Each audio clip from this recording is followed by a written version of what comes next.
How can you be consistent if you're inconsistent? Well, I've heard that saying hundreds of times from my old basketball trainer and mentor. It really didn't hit me until I got older. And I think as the more I've heard it, I think it's just another way of saying how you do one thing is how you do everything. And I think there's a lot of value in that mindset where it's like as humans, we're there, while we all can change and evolve, like there is a variance and a potential limit to how much that change can be. And I think my mom would always tell me too, like, it's important because it's like it all just kind of translates in some capacity. I think even for me now as an adult, I've noticed like if my environment, like my room and things are chaotic, like that'll come up in my work somehow, right? Or if I don't take care of myself physically and mentally, like that'll translate or come out in an outlash with, family and friends. And so I think really it just comes down to embodying that mindset of like how you do one thing is everything. And, if you're just inconsistent with yourself, you're not going to build that credibility and trust to trust yourself,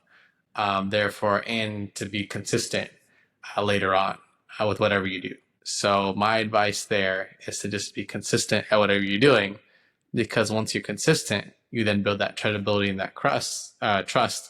And with that trust, you now can bet on what you say you're going to do and what you're going to actually do are the same. And then that creates that momentum. And with momentum, you can do anything that's possible. So I would say, hey, as my trainer said back in the day, you can't be consistent if you're inconsistent. So I would start by being consistent, and then with consistency, you build momentum. So yeah, keep that in mind.